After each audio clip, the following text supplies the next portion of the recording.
Good day, everyone. You're welcome to Cerebral Chronicle. It's another episode on the podcast, and my name is Tishio. And of course, I've got my friend here, Bamidele. Bamidele, how are you doing? I'm fine, Sean. How have you been? I'm good. It's nice to see you again. Thank you. Honestly, your beard has grown a little bit in 2 weeks. Yeah. I'm working on them. It's a blessing for me, and for those that do not have beards. You want to talk to me? Talk to me directly. Talk to me directly. Come on. All right. That's nice. And we've got a very wonderful person this evening. She's an amazing person. We've known her for about 15 years, and she's been so amazing. She's beautiful. She's intelligent. And I present to you Ife Olua. Ife, welcome. How are you doing? I'm fine, thank you. I'm happy to see you both again after a long time. Although I do see him, but you have not seen you for a very long time. Okay. Where have you been? I've been disappeared. No, honestly. Do you have something to say? No, I've been fine for you. I've been fine. It's just, I can see it's obvious. Yeah, thank you very much. Okay, all right. So this evening, before we go on, I just want to say a big thank you to those that left comment for us on the last time, and for those that subscribed. You guys are so amazing. Yeah. You're making our efforts look like, oh yes, we should just continue. Thank you very much. And don't forget to also subscribe. When you get to see this episode as well. And don't forget to hit the likes button as well. You can also tell your friends. Tell your friends to tell your friends to tell your friends. Please. Yeah. Thank you. Tell your husbands and your enemies. And your wife. Your wives. All right. So thank you. So let's get into it. This evening we have a very nice topic to talk about, and it's a topic that is common. People, like I said, in this podcast, what we do is what. Talk about common things. Common things. We just overflog issue that's been there before. So we are going to be talking about culture shock.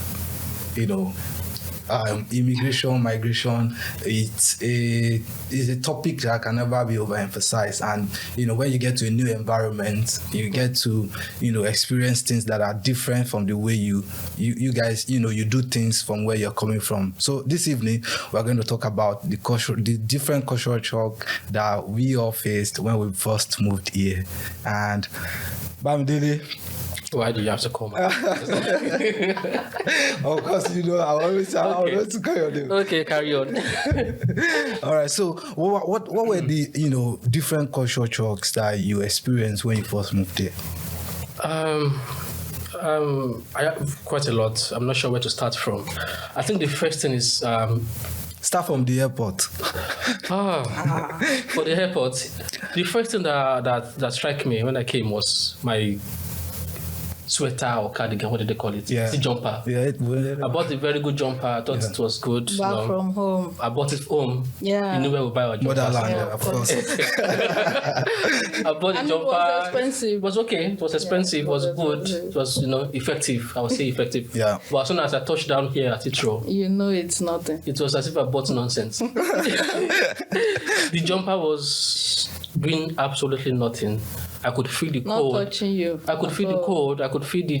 Oh no. So the weather is the first culture shock that I experienced. So even though there are parts of Nigeria that are cold, but the cold is quite different from how it is back home. Yeah, but actually you were in part of Nigeria where it's actually warm. The weather. Yeah, but I lived in a cold part as well. I went when I went for my program. It's a very cold place. Okay. But then even as cold as it was there, the cold here is the weather there is different. So my supposedly effective sweater or jumper was rubbish. Was rubbish when I came here. So that's the first thing I realized that was quite different. The weather. So even if it's 2 degrees or 10 degrees back home, the 2 degrees here is different. It's quite harsh. Wow.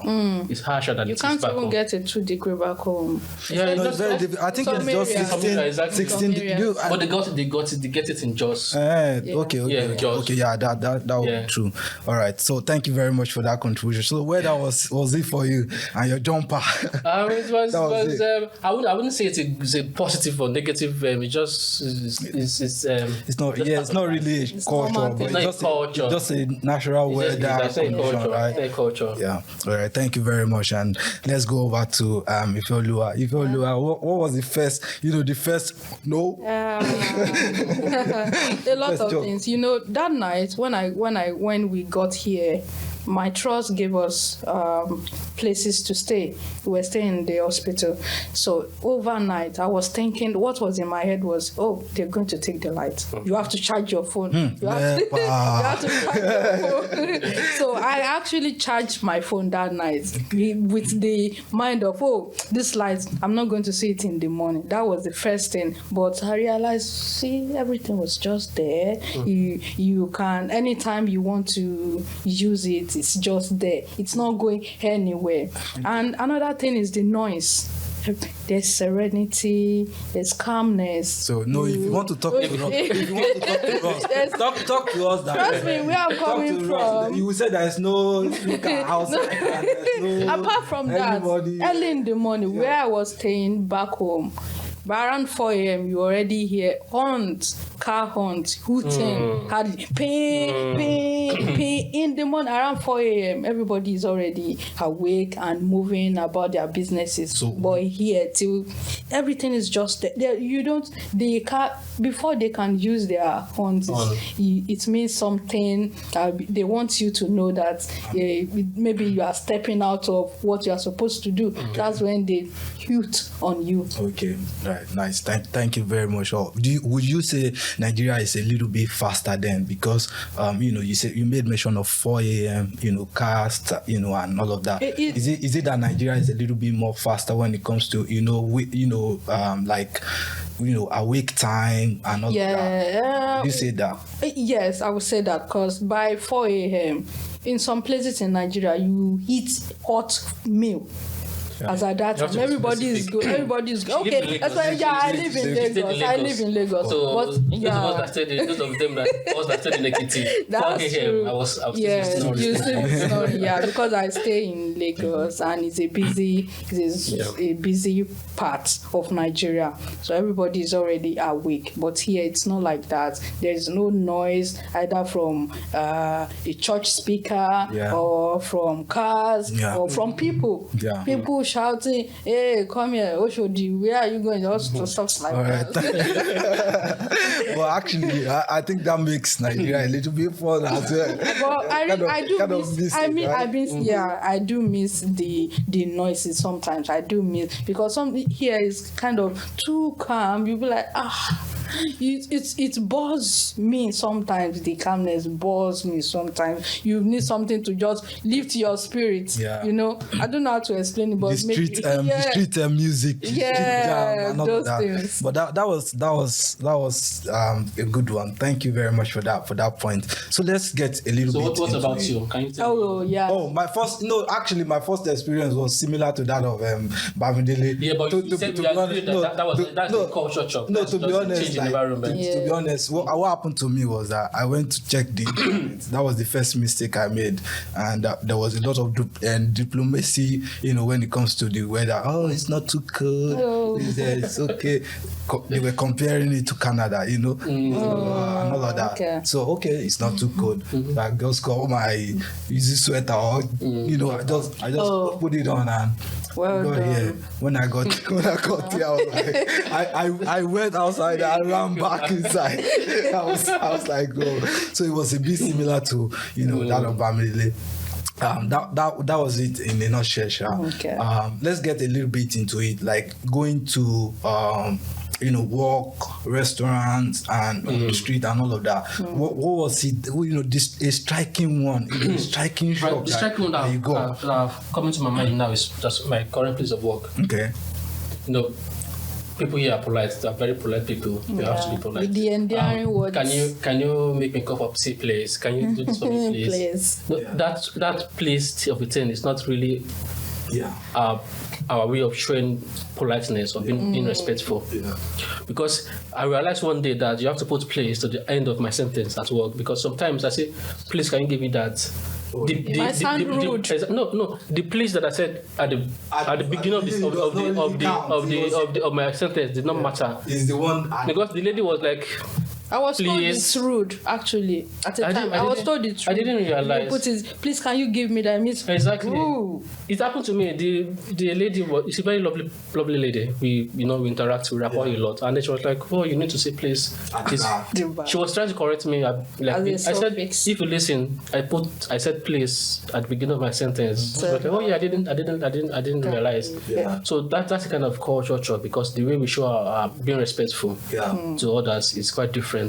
Because if it's someone that were from the same place and I say, please, can you do this for me? They'll be like, oh yeah, that's fine, because I've said it and it's a sign of being respectful. Yeah. So since then, whenever I see that particular lady, I will not mention her. I'll be like, then at the time it became a problem, because I'm used to saying, please, can I see you? Please, can I do this? And then, please, can I see you, please? if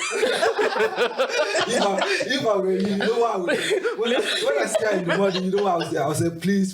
But all of the Please, I need the document, please. Then, because the initial please is factory, is from factory, and then the other one is it's a culture shock.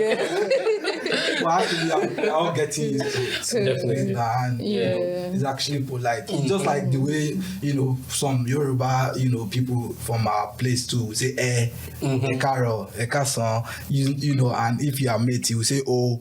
Yeah. So if somebody comes from another place now, say oh kason to another person, the person will be like, what's wrong with you? So I think it's kind of normal, but it's. Thank you very much for that point. So we'll just move to Ife directly. Ife, that one that was very striking to you, like. How about the endearing words? Hi, darling. Oh. Hello, love. Good morning, darling. Hi, love. Hi, sweetheart. The end. Lovely. Yeah, that's one. Even if you are serving your patient, the ones that are eating you, or they are just being rude to you, still have to put the endearing words. Oh, thank you, lovely. When I started, when we were practicing for my OSCE, and then our tutor, she was going on, and when she was practicing with us, she'd be like, hi, lovely, can I get you your drugs now? Okay, thanks, lovely. Oh, thanks, dear. I'd be like, is this how we're going to put everything when we are?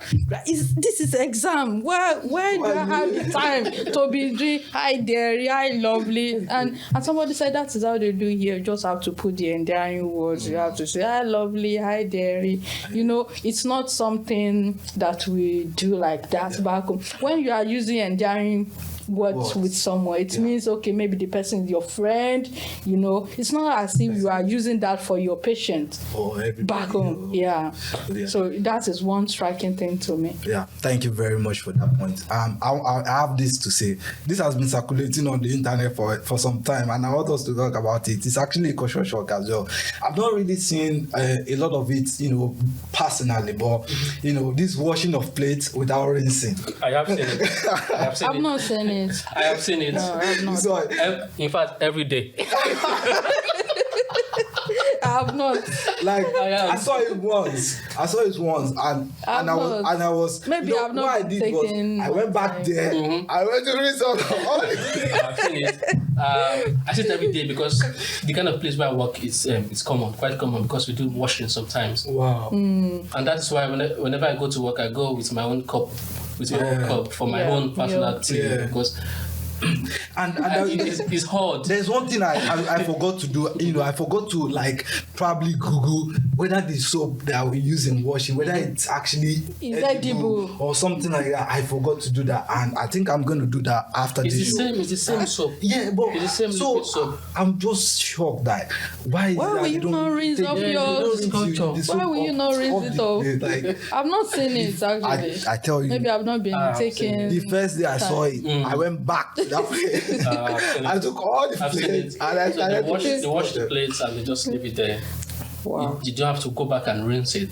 Yeah. But the difference is that, when we wash our plates, we put too much of the soap. Yeah. The washing liquid. So they don't put. But for them, they don't put as much as we used to. Okay. Really? But because obviously the foaming will be too much, but they don't put as much as we used to, but then it doesn't remove the fact that we will always rinse our plates after washing. But then they just wash it and then they leave it to dry, and they can reuse it as soon as they are ready to. Okay. Wow. Including spoons. Okay. Okay, and there's another thing I'd like us to talk about. The use of I have, he has, you have. When I was coming, I was like, okay, it's going to be the Queen's English type of way of speaking. I have, he has, but most of the time I've got. That's what. That's what I've got this. When you practice for the IELTS, yeah, that's what I'm saying. And then you think you come here and then you see people speaking proper. No, don't use that word proper, because at the end of the day, I'll be like, okay, probably, this is the. Maybe this is the proper, or you are saying the same thing. You are using the word proper. Okay, no, it is not proper. That is it. It's not what we did. It's not what it is not. It's not apart from what we taught. It's not part. It is not what we examined on during the English test exam. It's quite different. So during the English test, you say I am ready for. I have. Are you all right? Yes. You cannot say in your English test. You cannot tell your examiner, "You all right?" No, you can't say, "Are you all right?" No, you go like, "How are you doing?" Something like that. Yeah. So, but then in the real life, you need to start learning the English. Yeah, of course. You need to start learning. Yeah. Okay, so moving on, let's dive more into this culture shock. But the politeness part, I kind of like it. What are the pros and the cons of these polite words? Do you think it's beneficial? Do you think it's too much? What do you think about it in terms of pros and cons? It's beneficial, of course. It makes you be part of the family, part of the community, because you cannot live here and then act different to what's being done here. So you have to be polite, as they are also polite. So just like somebody coming from the UK to Nigeria and said, "Hello, mate," to you or to my dad. So even if he is thinking it's polite, he's still, according to the culture where he finds himself, that is not being polite. So even if what we think is polite, we have that back of our mind. When we come here, we need to adapt to the environment, of course, so we can fit in proper. Yeah, that's it. To the environment. So I think it's positive. It's very, very positive, and it kind of met your heart when somebody tells you, "Please." I love. Yeah, it kind of met your heart. You kind of want to do more. And if you are trying to be extra before, you just calm down, like, "Oh, hello, love." Oh. But sometimes you get used to it and it doesn't have the effect anymore. It's just like. If people like, "Hello, love, I'm reporting to the manager," and I'll be like, "Oh yeah, go ahead." And I'll be like, "Oh yeah, that's good." No. So as time goes on, you'll be part of the family. It's just normal to you. It's just normal. Yeah. How about this? When they invite you to birthday parties, have you been invited by them before? Oh my God, I want you to talk about it. It's actually a very big number. But if I want you to mention it, when they invite you to their birthday parties, you have to pay for whatever you eat. In case you don't know, it's a big chore. Anything you eat, if you like, eat everything in that restaurant, you are paying by yourself. But from where we are coming from, if I invite you, are paying. I'm paying. You are paying. You are providing. And you eat. Yeah. You take home. Mm-hmm. You even bring a plus one with you. Yes. You bring your friend. Guy, and they go on. Sure you go come. Go follow you. That one too we eat without being planned. I did not plan you coming with somebody, but there's this subconsciousness in us that we know that okay, if you are planning for 20 people, make sure you plan 25. Yeah. Mm-hmm. That is. But here you pay by yourself. I would have loved to get one of our friends. That is. to be here, a British to be here this evening to talk about this thing, because I want to know, like, why would they do that? I want to know the background to that. I think the thing is they do things equally. I'm inviting you. You are just here to celebrate with me. You don't expect me to pay for you. If you have looked at their own way of life, you know that they want you to be independent by yourself. Mm-hmm. You are not on anybody. So that was a shock to me as well. I'm kind of used to it as well now. I'm kind of used to it. Like, you have to, and it kind of creates a kind of relief. I don't know. Yeah, for me, it kind of creates relief. To the Stingy Men Association. You kind of create relief because, for instance, if me and Bamidele should like go to somewhere now, right? We are from the same place, still fine, but Bamidele might be expecting that I pay his transport. Well, we are here now. I ain't paying nothing. That's not true. It's still not going to leave you. The way we are won't leave you. No, but when you are dealing with them, you deal with them. Oh, I remember one. There was a day we were on night shift. So we were all famished because the shift was so busy.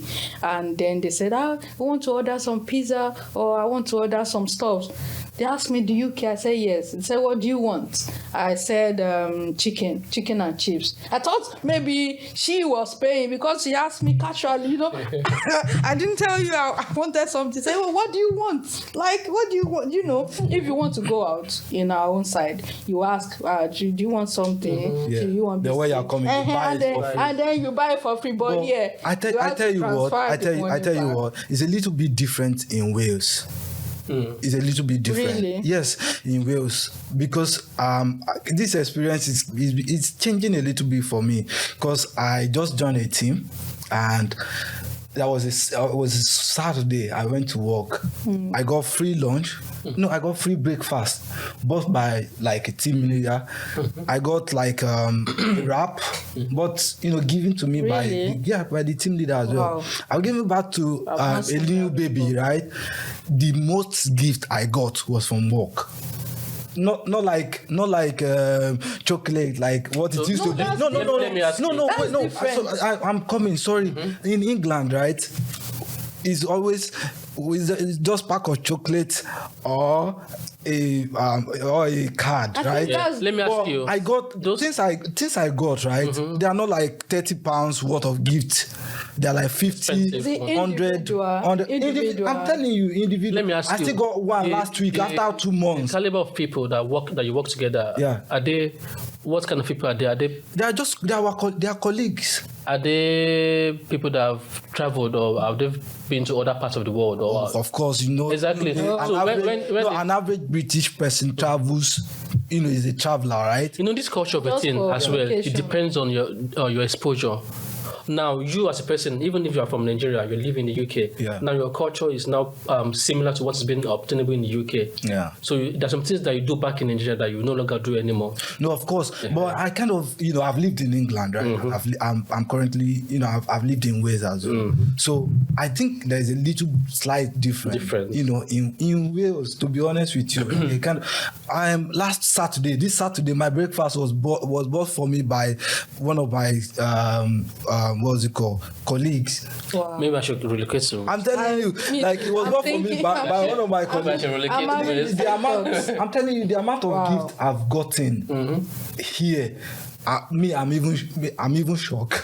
But people give each other. Okay, for instance, I think it's just based on who you are. For instance, if you are going, from one place to the other. They want to contribute gifts for you. It's always like in England, it's always like £1 or £2. That's another shock for me. That's what I'm saying. It's always like £1, £2, flour or card. But I think Wales is a bit different. Please, if it's different, please, guys watching at home, if it's different for you, right? Please put it down in the comments. I think I'm part of the bad ones. I think I'm part of the bad ones because even at work, I don't contribute. People come to me and be like, oh yeah, you need to. Somebody's having a birthday or somebody's doing this. I don't really contribute. The first time I think I'm getting worse. You are really getting worse. So when I was moving from like England to Wales, I was like, okay.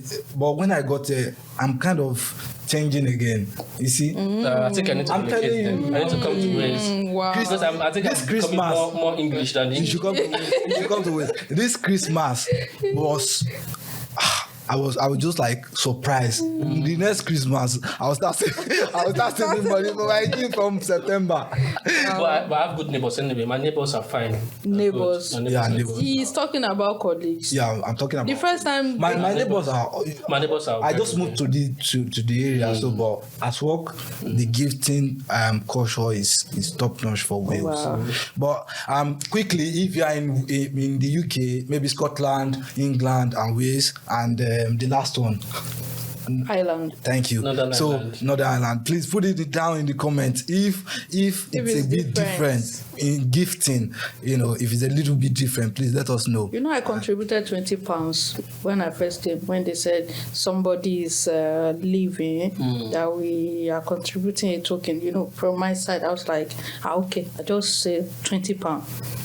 It was until later when I was telling one of my friends that somebody is leaving my ward and we are trying to contribute, that I could only contribute to. It was like, what? £20? Just one person. He said you only contribute £1. £1. That's England. I've seen my colleague contribute like £50, £30 for somebody. I'm telling you, and this experience just happened like in 3 months. Last 3 months. So it's kind of different in ways. And see, somebody told me when I was having my second baby, she said, okay, I have a toddler, right?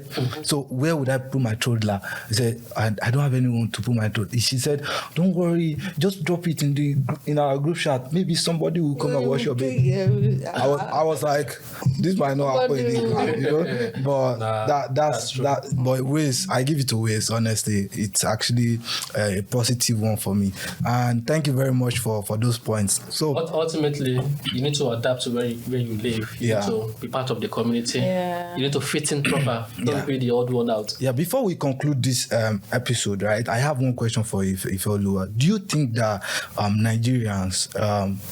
Nigerians, Ghana as well, Ghanaians as well, do you think that we are very open-minded? Do you think we are open-minded enough, when it comes to adaptation to environments, especially because people live in different countries, and before 10 years down the line, they're already eating their food and all of that. But that doesn't really happen very often with Ghanaians especially. I mean, Nigerians, Ghanaians. You don't eat a pan. Ghanaians and Nigeria. I know I'm saying Ghanaians, but do you think that we are open-minded enough to adaptation? It's not in all aspects. Okay. That's what I would say, because you can adapt to all these things we are talking about, the cars, the roads, how people react, how you react to them. But there's something that can't be taken away from you. Yeah. Such as our food. The meals we eat at home, do we eat English food? We don't. Most of us don't. So it's not everything we can just adapt to. At least we might be trying to, but it won't be up to 100. I can give you. It won't be up to. It cannot even be up to 60. That's our identity. Yeah, that's what makes you a Nigerian. And even this adaptation or adaptability is when you need to interact with them. So in my house, eating my food, wearing my clothes, I'm not interacting with anybody per se. It's just me in my house. That's yeah. So, but then when you need to interact with them, with people, with other people, not just where we are. With other people, then you need to everybody generally display their culture. You need to try be open, be more open-minded, be accommodating, and then be open-minded. Yeah, but in my house, I can be close-minded. Hard-headed. You can be close-minded. I eat my pounded yam. Apple with my hands. Not with the fake and knife. With my hands. How about driving? We apart from the side that we drive from in Nigeria, we drive on the right side. Yeah. Is it not? No, on the left. We drive on. Yeah, on the left. Opposite side. Okay, yeah, that one is different. What I'm saying now is, back home, you can take your dad's car. and drive without you being insured. But here you have to be insured. That's a little bit of more to the law, the lawlessness and all of that. That is a bit. No. It's a on the very those rules are there in Nigeria. Those rules. See, before you know that these rules exist, go and commit an offense. That's when you look at all of these things. They're on paper. They're on paper. They can use it against you anytime when you commit those. Because after we were colonized by the British. It's more like dubbing. Like this is what we see. This is what is there. So whatever you see here today, back in 60 years ago, it was like this at a point in Nigeria. It's just that people have started adapting the law to their culture as well. But thank you very much for those points. So we'll just give this a wrap. Before we go, please, we want to say that, if you come across this video, kindly subscribe to our channel, kindly like and kindly share with your friends and enemies and neighbors and friends. All right, so last words from Ifeoluwa. Any last words from you? What I would say is it's been a great time with you guys and discussing cultural shock. It's a very big topic. We might not be able to finish if we keep remembering things. You remember, I remember. It's a good thing that we're talking about it, and I'm happy to be here. Thank you. What do you mean? What do you mean? That's another one, but let's just close this episode. Be a good representative of your country. Be a good person. Fit into your environment positively. And even in a bad environment, you need to live. Even in a place where people fight or they do drugs or Just be a good ambassador. Honestly, that message is because in the long run, if you stay there, you're gonna be part of be polluted. Exactly. So a lot of people come in not innocent, clean, and then because of the drugs. Just because of who they fell, the hands of who they fell becomes polluted. And we all just need to be a very good representative of our country, of our family. This message is very strong. Thank you very, very much for that. And that is a wrap on this episode. And thank you for watching. Thank you. Thank you.